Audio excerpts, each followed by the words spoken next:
Salle de mariage de la mairie de Bono. Sous le regard attentif des représentants des populations, de l'autorité municipale, du corps préfectoral et du ministre-gouverneur, le directeur général de l'administration, Bemba Koulibaly, expose sur le district autonome. Une entité instituée récemment pour renforcer et booster le développement local. Nous sommes à l'étape de la commune de Bono, de la tournée de prise de contact, initiée par Babou Daré, ministre-gouverneur du district autonome du Sassandra-Marawi, qui couvre les régions du Haut-Sassandra et de la Marawi.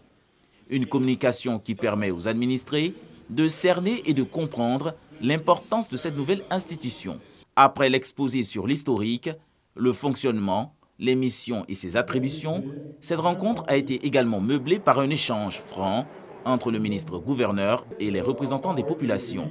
Après exposé, j'ai compris qu'effectivement, il fallait créer ces structures.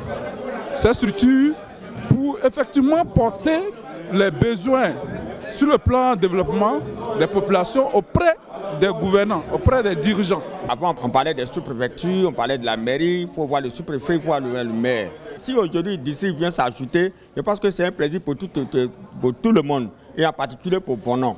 Ça veut dire que Bono est développé. Le gouvernement du président Alassane s'est rappelé de nous. Nous sommes très contents du district. Une meilleure connaissance du district autonome par tous vient faciliter la mise en œuvre de la synergie d'action entre la mairie, le conseil régional et le corps préfectoral. Nous avons préféré aller vers les populations, nous rapprocher des populations afin de pouvoir expliquer plus longuement, échanger avec ces populations sur le contenu de la notion de district autonome. À partir de ce moment, nous pouvons compter sur ces populations pour travailler, en leur expliquant que le district ne vient pas pour remplacer une quelconque structure, mais le district vient compléter l'action de ces structures afin de booster le développement local. Cette tournée de présentation du district autonome du Sassandra-Marawi se fera dans les 5 départements de la Marawi et les 4 autres du Haut-Sassandra. Une démarche pour mettre tout le monde au même niveau d'information et rendre cet instrument de développement né de la volonté du président de la République, Alassane Ouattara.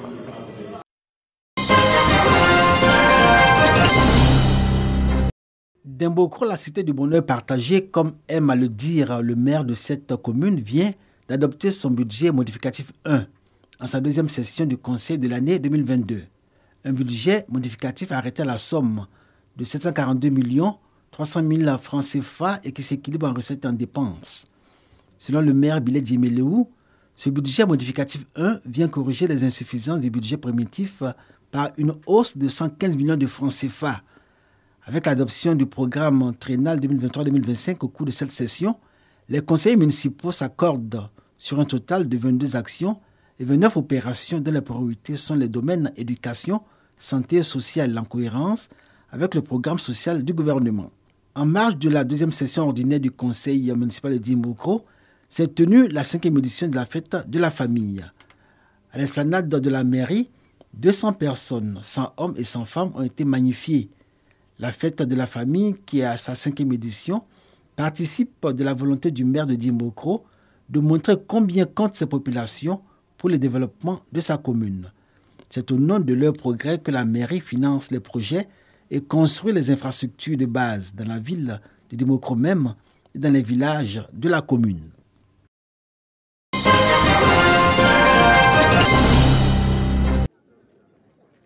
Après 2 ans de formation, les 631 élèves maîtres de la 51e promotion du CAFOP ENI de Boaké effectuent leur sortie officielle.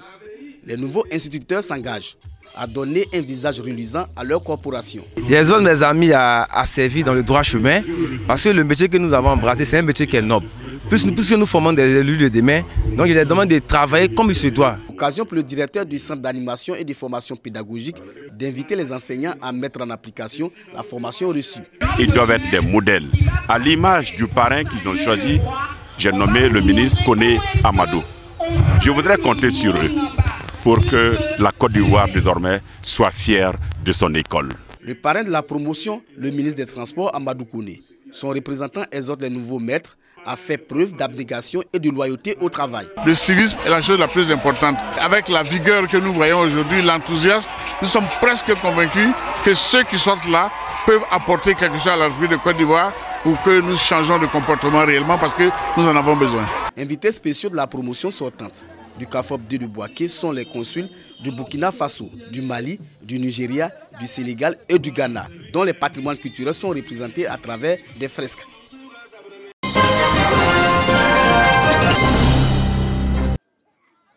Ils sont 72 écoliers du CP1 au CM2 à se distinguer par la qualité de leur travail au cours de l'année scolaire 2021-2022.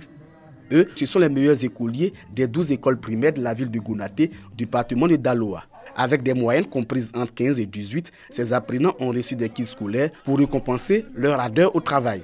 J'ai étudié mes leçons avec mon maître de maison. Les parents d'élèves se réjouissent de ces dons de kits scolaires qui vont les soulager à la rentrée prochaine. Ça réduit même les dépenses.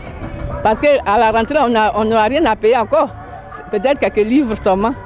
Et puis le kaki. Donc vraiment, j'ai dit merci à l'école de Kebadougou et remercie tous les maîtres de Gounaté. Le représentant de l'inspecteur de l'enseignement primaire préscolaire de Gounaté a traduit la gratitude de la famille éducative à l'initiateur de cette journée de mérite. Salomon Madogui, parrain de cette deuxième édition de la journée de l'excellence, inscrit son nation dans le prolongement de la Côte d'Ivoire solidaire voulu par le président de la République, Alassane Ouattara. Le natif de Gounaté a salué le travail abattu par les enseignants. Nous voyons qu'il est important de faire la promotion de l'excellence parce que notre école a besoin qu'on puisse encourager quelques-uns qui s'appliquent au travail. Nos enseignants, malgré les conditions difficiles, malgré les difficultés des parents, à trouver les moyens pour que les enfants soient équipés. Ces enseignants-là donnent le meilleur d'eux-mêmes. Donc voilà, il faut les féliciter. Pour les années à venir, Salomon Maodogui compte accompagner les écoliers de la classe de CM2 par des cours de renforcement pour des meilleurs résultats à l'examen du CEPE.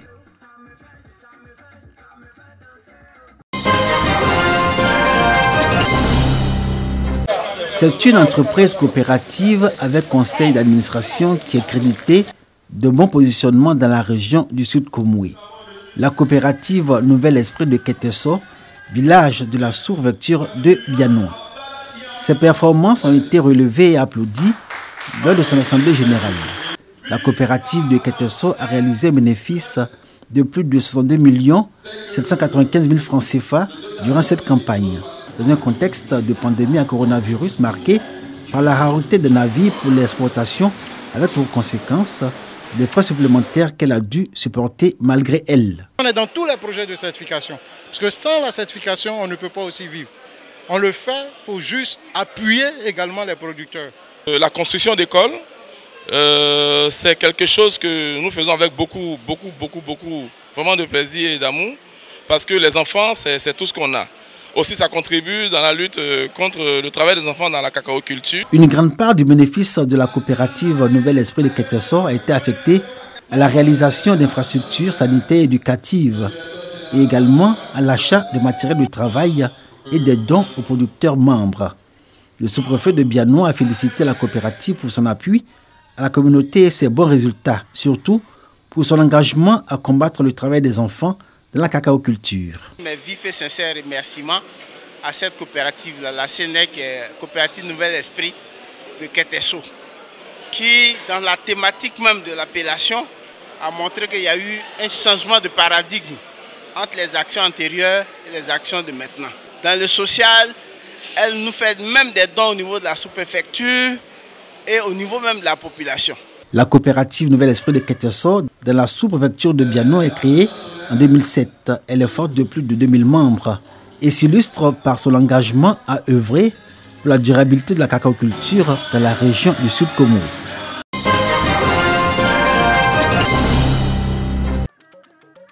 Esplanade du Centre culturel de Kachola.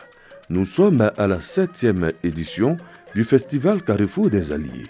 Un festival qui a pour objectif de contribuer à la stabilité, à la paix et à la consolidation de la cohésion entre les peuples. 8 régions de Côte d'Ivoire participent à ce rendez-vous culturel organisé par l'ONG Convergence culturelle. Il s'agit pour les initiateurs de faire découvrir les peuples de Côte d'Ivoire qui pratiquent les alliances interethniques. Ensuite, permettre à ces peuples de faire l'historique de leur pacte de non-agression avec leurs alliés. Katoula est un carrefour, effectivement, de l'alliance interethnique. Dans la région du Hamba, vous avez 3 peuples qui vivent là, et ces peuples sont interalliés. Le Tagwana est allié au Djimini, le Tagwana est allié également au Mangoro. Je ne crois pas qu'on puisse trouver ce genre d'alliance-là dans les autres régions.